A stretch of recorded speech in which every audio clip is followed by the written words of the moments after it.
पाकिस्तान छोड़ के इसलिए नहीं गया कि पाकिस्तान ने मुझे तालीम दी। मैंने भी टाट स्कूल से ज़िंदगी स्टार्ट की थी।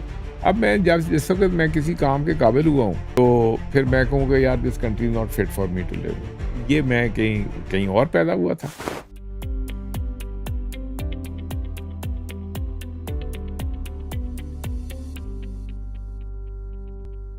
जैसा ये पिछले काफ़ी अरसे से लेकिन especially within the last couple of years there is a lot of people who have sort of you know fallen into despair maybe. Hmm. उनको थोड़ा सा जैसे कहते हैं ना नाउमीदी सी होने लग गई है कि यार पाकिस्तान के हालात ख़राब हो गए हैं, इकॉनमी की बहुत बुरी हालत है, लोग छोड़ के बाहर जा रहे हैं। तो what do you think about that? Like generally I can understand why they are doing it कि अच्छा यार मे बी अपनी अपनी फैमिली के तो हम हालात ठीक करें ना। तो for someone who's probably contemplating that, what would you say and what do you think are some of the opportunities that they can avail here in Pakistan? And like generally आप I think आपसे भी लोग पूछते होंगे कि आप पाकिस्तान छोड़ के बाहर क्यों नहीं गए? What's your opinion on that? देखें जी, जो लास्ट क्वेश्चन मैं फर्स्ट कहता हूँ कि पाकिस्तान छोड़ के क्यों नहीं गए। पाकिस्तान छोड़ के इसलिए नहीं गए कि पाकिस्तान ने मुझे तालीम दी। मैं जो भी मैंने ज़िंदगी में किया है वो पाकिस्तान की दी हुई तालीम है। मैंने भी टाट स्कूल से ज़िंदगी स्टार्ट की थी। अब मैं जब जिस वक़्त मैं किसी काम के काबिल हुआ हूँ, तो फिर मैं कहूँगा यार this country is not fit for me to live. ये मैं कहीं कहीं और पैदा हुआ था। ये मेरा तो वतन यही है। और जिसका वतन नहीं है ना, अफ़गानी से किसी से पूछ के देखें जो यहाँ आया हुआ है एंड ही स्ट्रगलिंग। अल्लाह का शुक्र अदा करना चाहिए कि अल्लाह ने मुल्क दिया है, हम सुकून के साथ बैठे इसके अंदर बैठ रहे हैं और नाशुक्री से अल्लाह ताला हमें बचाए। तो पाकिस्तान ने मुझे बहुत कुछ दिया है। अच्छा, और कोई मैं ना तो अमीर आदमी का बेटा हूँ, ना कुछ मुझे आउट ऑफ लाइन कोई ऐसे पैसे मिले हैं जो कि समझे कि मेरे जायज़ नहीं थे।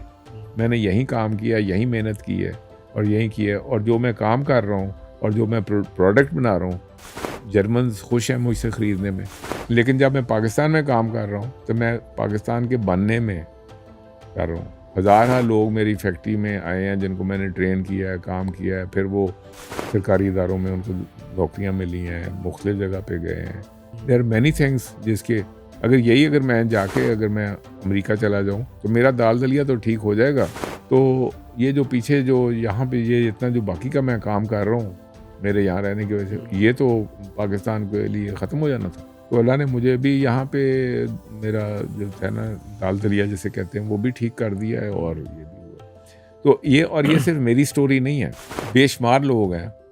असल में दो किस्म के लोग हैं पाकिस्तान में। एक वो है जो कि शॉर्टकट तलाश कर रहे हैं। यकदम एक बंदा निकला है और देखता है इधर उधर कि किसी तरीके से फिल्में उसने वो देखी होती हैं कि एक दिन बंदा मजदूर होता है तो दूसरे दिन वो सेठ बना हुआ बैठा Overnight ऊँट। success. हाँ जी, तो आगे पीछे नौकर चाकर फिरे, वो फिल्मों में होता है।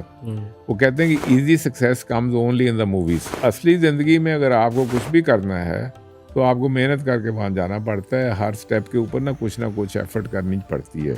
अच्छा, अनफॉर्चुनेटली हमारा जो नौजवान है ना उसको वो जो उस किस्म की जो मेंटेलिटी है ना वो पड़ गई है।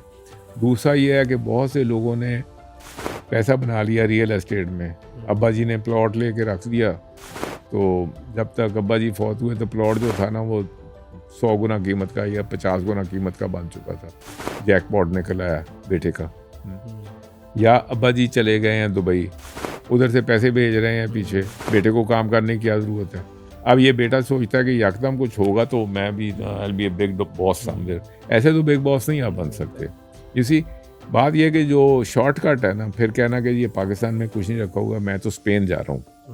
अभी मैं पिछले दिनों स्पेन था, तो वहाँ पे इतने मिलियन वो ओलिव ट्रीज़ हैं। वो कह रहे थे जी हमें पाकिस्तान से लेबर चाहिए। तो यार लेबर तुम इधर ही अपने इधर भी कर सकते हो काम। और ये ब्लू एरिया में आपके पास अच्छी एग्जांपल्स हैं। सारे पाकिस्तान में एग्जांपल्स हैं लोगों की जो कि पाकिस्तान में ही रहे हैं, पाकिस्तान में फॉर्चून बनाया और हक हलाल के तरीके से काम किया है। ये सेवर आपके पास बहुत बड़ा एक एग्जांपल है। ऐसे बेशुमार और लोग हैं। नेपोलियन हिल की एक किताब है थिंक एंड ग्रो रिच। उसमें शुरू में ना एक छोटा सा चैप्टर है जिसका नाम है एकर्स ऑफ डायमंड्स, कि किस तरीके से अमेरिका में एक बंदा बंजर ज़मीन थी उसके पास, तो कुछ वहाँ पे उगता मुगता काम ही था। तो किसी ने कहा कि यार वो आगे आगे चले जाओ, उधर ना ज़मीन फर्टाइल है और सस्ती बहुत है, तुम जितने में ये बेचोगे ना उधर इससे 10 गुना बड़ी आपको कीमत मिल जाएगा। उसने ये ज़मीन बेची और उधर चला गया आगे। उसकी तो स्टोरी आगे पता नहीं क्या हुआ, लेकिन जिस बंदे ने ये ज़मीन ख़रीदी थी, ये अपने घोड़े को पानी पिलाने के लिए वहाँ कोई चश्मा और कोई पॉन्ड था, उसमें पानी पिलाने गया। तो जब घोड़े ने उसमें मुंह डाला ना, तो जब वो पानी हिला तो उसमें कोई चमकदार चीज़ निकली। इसने हाथ डाल के वो निकाला तो लुक लाइक प्रेशर स्टोन।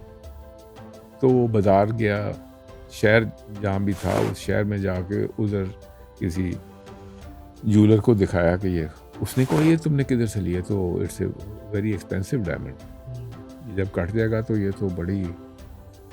उस बंदे ने वहाँ खुदाई स्टार्ट की और वो जो जगह है वो अमेरिका की सबसे बड़ी डायमंड माइन थी।